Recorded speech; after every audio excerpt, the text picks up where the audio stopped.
Subhanahu wa ta'ala. Ma'asyiral muslimin yang dimuliakan Allah Subhanahu wa ta'ala, bicara tentang Arsy, maka Arsy banyak disebutkan di dalam Al-Quranul Karim dan hadis-hadis Nabi SAW tentang sifat-sifatnya. Sebut saja beberapa ayat dalam Al-Quran, contohnya surah Ghafir ayat 7, Allah katakan alladzina yahmiluna al-arsha wa man hawlahu yusabbihuna bihamdi rabbihim wa yu'minuna bi wa yastaghfiruna lilladzina amanu. Malaikat-malaikat yang memikul Arsy dan juga malaikat-malaikat yang ada di sekitar Arsy, mereka bertasbih dengan memuji Rabb mereka, dan mereka beriman dengan Allah dan memintakan ampun akan dosa orang-orang yang beriman. Di sini Allah Subhanahu wa ta'ala menyebut kata-kata Al-Arsy. Kemudian juga ayat yang lain dalam surah Al-Haqqah ayat 17, Allah katakan wa yahmilu arsya rabbika fawqahum yawma idzin thamani. Dan malaikat yang memikul arsy Rabbmu pada hari itu jumlahnya 8. Ada yang mengatakan 8 malaikat yang memikul arsy, ada yang mengatakan 8 saf dari kalangan malaikat yang jumlahnya tidak ada yang tahu kecuali Allah, saking banyaknya. Wa ma ya'lamu junuda rabbika illa hu, dan tidak ada tahu jumlah berapa tentara Allah dari kalangan malaikat kecuali Allah saja yang tahu. Ma'asyiral muslimin yang dimuliakan Allah Subhanahu wa ta'ala, kemudian juga hadis Nabi SAW. Nabi SAW bersabda ketika bicara tentang keistimewaan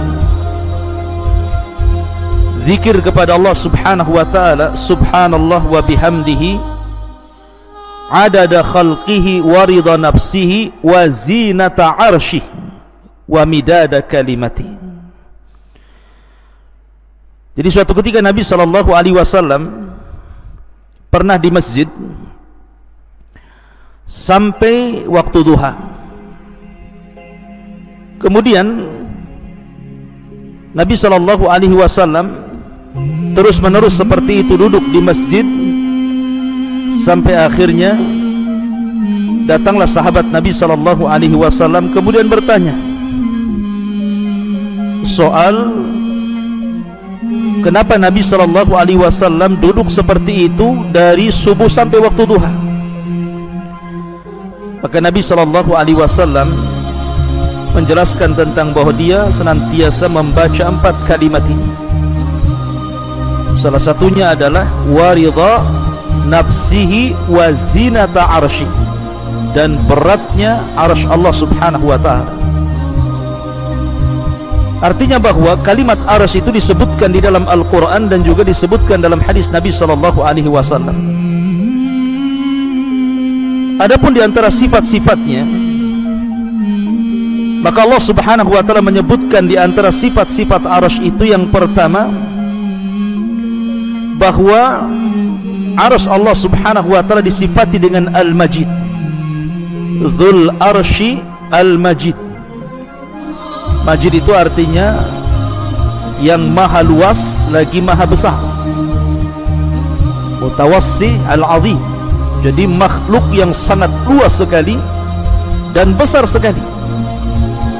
Makanya dalam ayat yang lain juga Allah Subhanahu wa ta'ala mengatakan Dzul Arsyil Azim, pemilik arasy yang sangat agung, yang sangat besar. Ya wajar, karena arasy Allah subhanahu wa ta'ala adalah makhluk yang paling besar yang Allah ciptakan di alam semesta ini. Anda bisa bayangkan sebuah hadis Nabi SAW. Hadis ini dari Abdullah ibn Mas'ud radhiyallahu anhum. Dia mengatakan, bainas sama'id dunya wallati taliha 500 amin. Jarak antara langit satu ke langit berikutnya itu sejauh 500 tahun perjalanan. Wa baina kulli sama'in was sama'i 500 amin. Dan jarak antara langit ke langit berikutnya juga 500 tahun perjalanan. Wa bainas sama'is sabi'ati wal kursi 500 amin. Bahkan jarak antara langit ke-7 ke kursi Allah itu juga 500 tahun perjalanan. Ma'asyiral muslimin yang dimuliakan Allah subhanahu wa ta'ala. Kemudian Rasul mengatakan, Abdullah bin Ibnu Mas'ud mengatakan, wa baina kursi wal ma 500 amin. Dan jarak dari kursi ke air yang ada di atas langit itu juga 500 tahun perjalanan. Wal arsyu fawqal ma. Dan arsy itu di bawah air, dan arsy itu di atas air. Wallahu fawqal arsy, dan Allah di atas arsy. La yakhfa alaihi syai'un min a'malikum. Allah tidak mungkin tersembunyi sedikit pun dari amal-amal kalian. Coba perhatikan di sini. Jarak bumi ke langit itu, kata Abdullah bin Mas'ud radhiyallahu anhu, itu perjalanan 500 tahun. Tentu kalimat perjalanan 500 tahun ini sesuai dengan waqi', sesuai dengan apa yang kita rasakan hari ini. Coba Anda lihat bintang yang ada di langit itu. Apabila tidak sedang hujan ataupun awan tidak sedang hitam, tentu kita bisa lihat bintang itu. Sementara menurut ulama falak, satu bintang itu besarnya bisa ratusan kali bumi. Satu bintang itu besarnya bisa ratusan kali bumi. Sementara kita hanya melihat bintang itu kecil seperti kelereng. Artinya bahwa ketika Abdullah ibn Mas'ud radhiyallahu anhu mengatakan bahwa jarak antara bumi ke langit itu 500 tahun perjalanan, masuk di akal.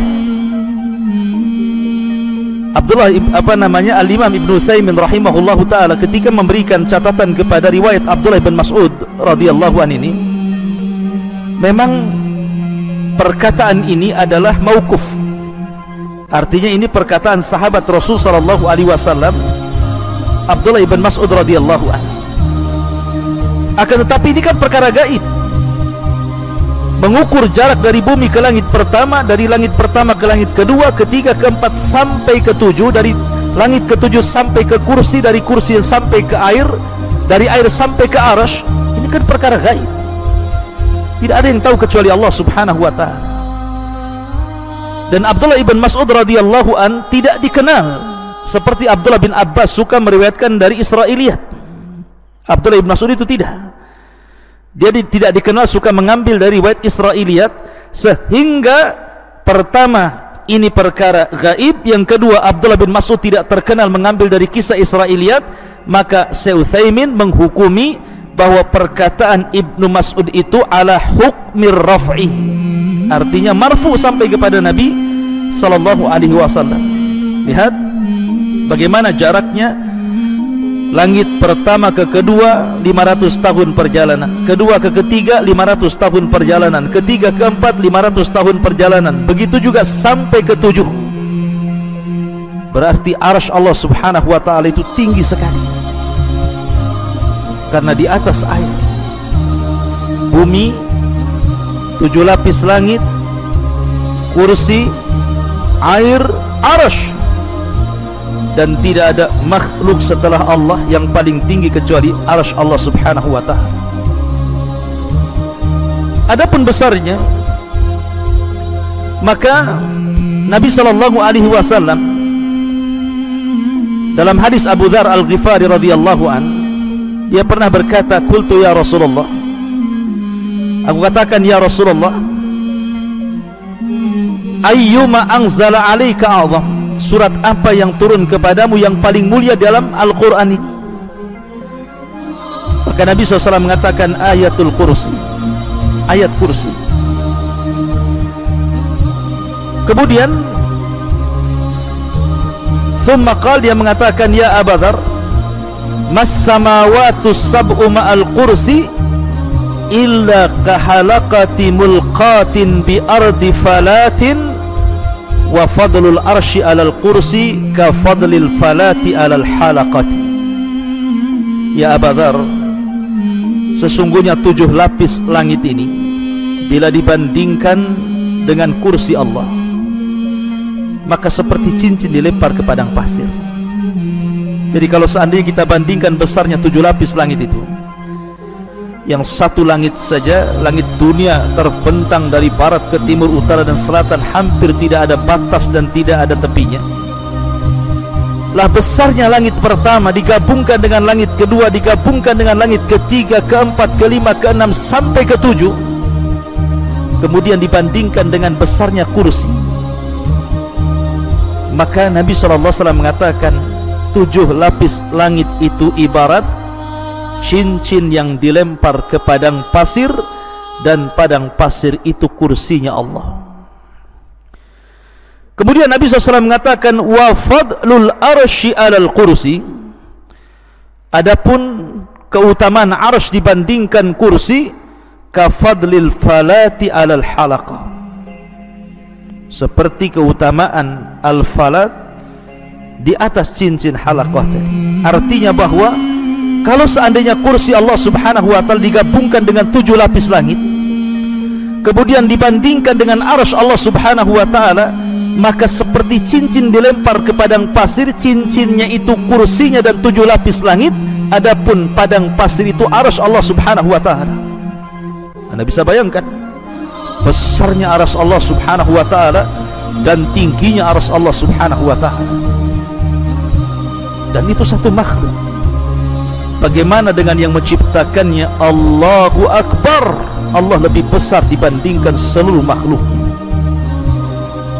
Ma'asyiral muslimin yang dimuliakan Allah Subhanahu wa ta'ala, bahkan ketika Allah Subhanahu wa ta'ala dan Rasulnya menceritakan tentang malaikat-malaikat yang memikul arsy,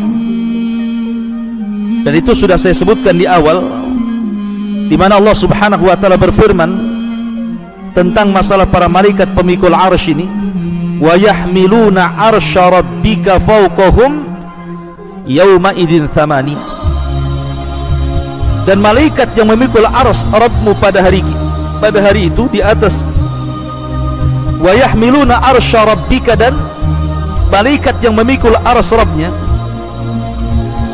jumlahnya thamaniyah. Saya katakan di awal bahwa kalimat samaniyah, kalimat 8 ini, ada yang mengartikan maksud 8 di sini artinya 8 malaikat.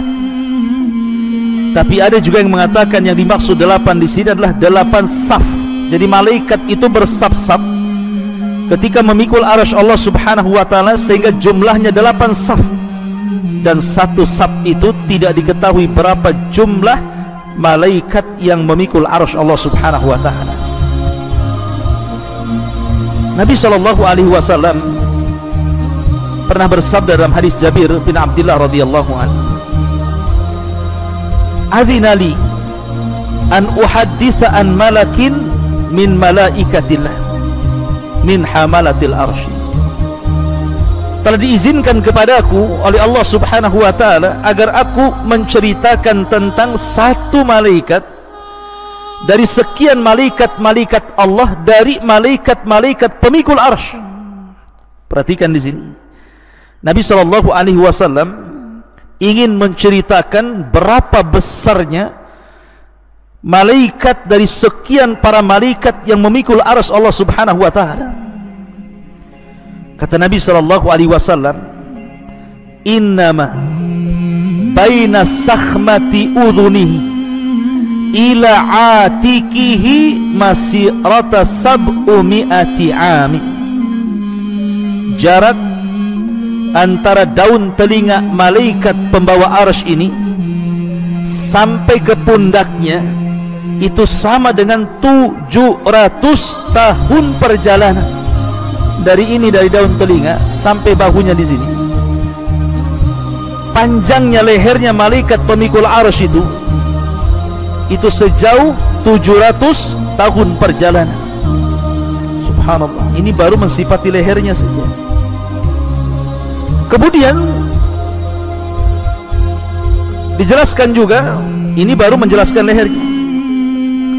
Kata Nabi SAW, dan tingginya malaikat ini, malaikat pemikul arsy ini, kakinya, rijlahu, qad maraqat rijlahul arda sabi'ata wal arsyu ala mankibihi wa huwa yaqul subhanak aina kuntu wa aina takun. Di mana kedua kaki malaikat pemikul arsy ini nembus sampai ke lapisan langit yang paling dasar. Bayangkan, kedua kaki malaikat pemikul arsy ini menembus sampai ke dasar yang paling dalam dari lapisan-lapisan bumi. Kemudian badannya menjulang menembus lapisan-lapisan 7 langit yang ada di langit, sampai melintasi kursi, sampai melintasi air, sampai kemudian pundaknya baru memikul arsy Allah Subhanahu wa ta'ala. Seraya berkata, subhanak aina kunt wa aina takun. Lihat bagaimana besarnya malaikat pemikul arsy ini. Satu malaikat saja, lehernya dari telinga sampai ke bahu, perjalanan 700 tahun perjalanan. Kemudian kakinya menembus lapisan bumi yang paling dasar dari 7 lapis bumi. Kemudian badannya menjulang sampai menembus 7 lapis langit, sampai menembus kursi, sampai menembus air. Kemudian bahunya memikul arsy Allah Subhanahu wa ta'ala. Itu satu malaikat. Kalau yang mentafsirkan bahwa yang dimaksud dalam Al-Quran wa yahmilu arsya rabbika fawqahum yawma idzin thamaniya, dan yang memikul arsy Rabbmu fawqahum yawma idzin thamaniya, di atas mereka pada hari itu thamaniya, 8 sab-sab malaikat yang tidak ada yang tahu jumlah mereka kecuali Allah. Berarti jumlah malaikat yang sebesar itu ramai sekali, tidak tahu jumlahnya kecuali Allah. Semua bahu mereka memikul arsy Allah Subhanahu wa ta'ala. Betapa besarnya arsy Allah Subhanahu wa ta'ala dipikul oleh malaikat yang tidak tahu jumlahnya, sementara badan mereka sudah saya sifati sebagaimana sabda Nabi SAW, seperti itu besarnya para pemikul arsy Allah Subhanahu wa ta'ala. Dan kalau yang dimaksud thamaniyah, 8 pemikul arsy, 8 malaikat pemikul arsy, maka 8 malaikat pemikul arsy sebesar yang tadi sifatkan Nabi SAW. Subhanallah, la hawla wa la quwata illa billah. Allahu akbar. Ma'asyiral muslimin yang dimuliakan Allah Subhanahu wa ta'ala, dan arsy Allah Subhanahu wa ta'ala itu memiliki tiang-tiang. Makanya dalam sebuah hadis Nabi SAW mengatakan, yus'akun nas yaumal qiyamah fa akunu awal man yafiq fa idza bi Musa akhadha bi qa'imati min qawami'il arsy. Pada hari kiamat manusia akan dipingsankan, maka aku orang yang pertama kali siuman, maka aku melihat Musa sedang memegang satu di antara tiang-tiang arsy Allah Subhanahu wa ta'ala. Artinya arsy itu punya tiang. Kemudian juga arsy adalah atapnya sorga. Jadi sorga itu di bawah arsy, dan arsy itu adalah atapnya sorga Firdausil A'la. Sebagaimana sabda Nabi SAW, idza sa'altumullaha fas'alul Firdausil A'la fa innahu a'lal jannah wa fawqahu arsyur rahman. Apabila kalian hendak meminta sorga, mintalah sorga Firdaus, sorga yang paling tinggi, karena atapnya surga ini adalah arsy Allah Subhanahu wa ta'ala. Dan setiap hari matahari selalu datang menemui Allah Subhanahu wa ta'ala dan sujud di bawah arsy Allah Subhanahu wa ta'ala. Dalam sebuah hadis yang dikeluarkan Bukhari dan Muslim, ketika para sahabat melihat dan juga Nabi SAW, matahari hendak tenggelam, matahari itu hampir tenggelam ke arah barat. Maka Rasul mengatakan, ya Abadar, atadri aina taghrub? Abadar, kamu tahu enggak matahari itu kemana perginya ketika dia tenggelam? Maka Abu Dar mengatakan, Allah wa Rasuluh alam, Allah dan Rasul yang tahu. Maka Rasul mengatakan, mustaqarruha tahtal arsy, dia kembali menghadap Allah di bawah arsy-Nya. Fa innaha tadhhabu hatta tasjuda tahtal arsy. Matahari itu ketika tenggelam dia berupaya pergi menghadap Allah, kemudian sujud kepada Allah di bawah arsy Allah Subhanahu wa ta'ala. Imam Nasai menambahkan, tasta'dhinu fayu'dhanu laha wa yushiku an tasta'dhina fala yu'dhana laha. Maka dia pun meminta izin untuk terbit kembali dan hampir-hampir tidak diizinkan untuk terbit kembali. Dalam riwayat hampir-hampir dia meminta izin terbit dari barat, tetapi Allah Subhanahu wa ta'ala belum mengizinkannya, dan kelak pada hari kiamat akan mengizinkannya, di mana matahari akan terbit dari barat dan akan tenggelam ke arah timur. Dari sini menunjukkan bahwa matahari ini setiap tenggelam dia menghadap Allah, kemudian sujud di bawah arsy Allah Subhanahu wa ta'ala. Ma'asyiral muslimin yang dimuliakan Allah Subhanahu wa ta'ala, ada perselisihan para ulama, apakah arsy ini makhluk yang pertama kali dicipta Allah ataukah yang lain?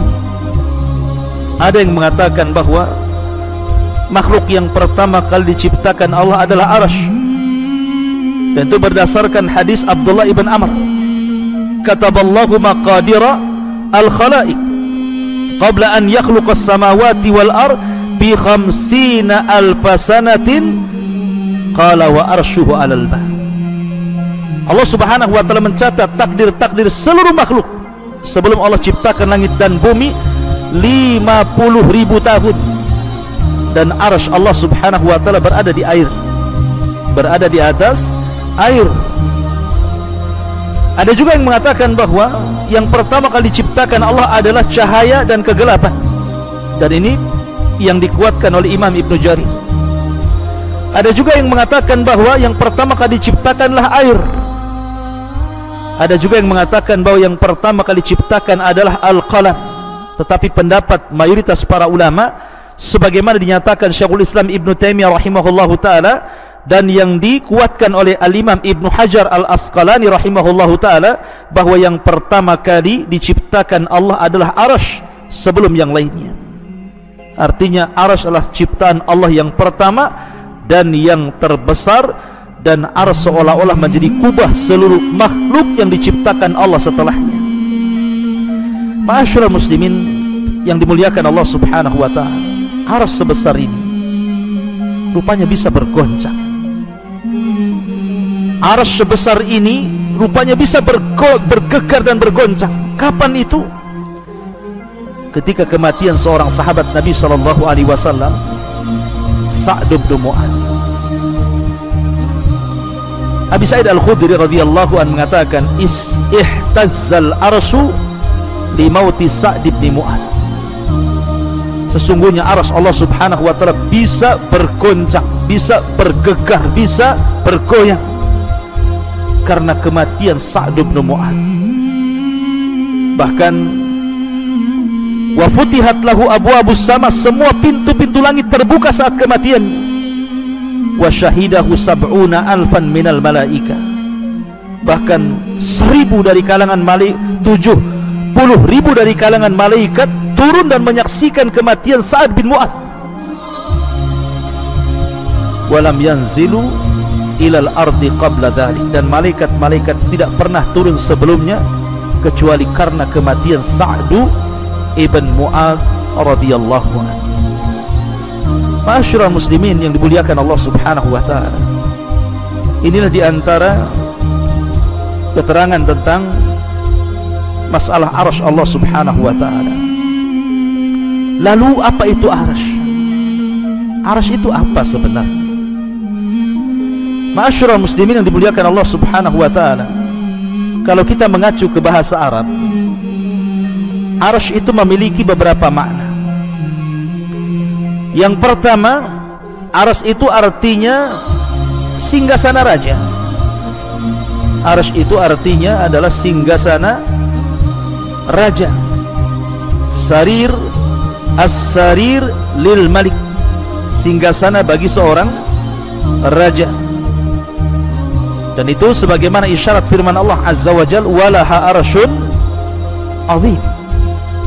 Ketika Hudhud melihat istana Ratu Balqis, maka Hudhud mengatakan di hadapan Sulaiman, walaha arsyun azim, dan wanita itu, ratu itu memiliki singgasana yang sangat besar. Artinya bahwa secara bahasa arsy itu as-sariru lil malik.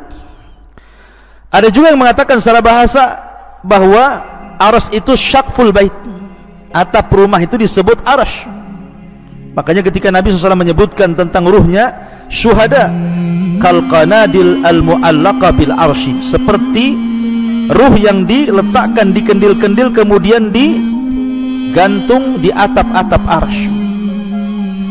Ada juga yang mengatakan yang dimaksud arsy secara bahasa itu artinya tiang dari sesuatu, tiang dari sesuatu.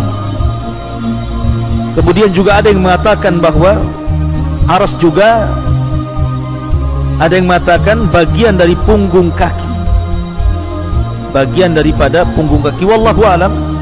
Tetapi Al-Imam Ibnu Katsir rahimahullahu taala ketika menjelaskan tentang makna arsy Allah Subhanahu wa taala, ketika mereka mengatakan apakah kursi adalah arsy, kemudian ulama menjawab bahwa kursi sendiri arsy sendiri. Adapun kursi adalah maudhi'u qadamar rahman, tempat berpijaknya kedua kaki Allah Subhanahu wa taala. Ini menurut pendapat yang paling sahih, dan arsy itu jauh lebih besar dibandingkan itu. Dan arsy adalah singgasana Allah Subhanahu wa taala yang memiliki tiang-tiang yang besar sekali, kemudian juga memiliki lebar yang luar biasa, memiliki besar yang sangat besar, dan dipikul oleh 8 malaikat atau 8 saf para malaikat. Dan arsy Allah Subhanahu wa taala makhluk yang pertama kali diciptakan Allah Subhanahu wa taala. Itu menurut Al-Imam Ibnu Katsir rahimahullahu taala dalam kitabnya Al-Bidayah wan Nihayah. Wallahu a'lam bissawab. Mungkin ini yang bisa sampaikan, mudah-mudahan ada manfaatnya. Subhanakallah bihamdika, asyhadu an la ilaha illa anta, astaghfiruka wa atubu ilaik. Allahu ta'ala a'lam. Assalamualaikum warahmatullahi wabarakatuh.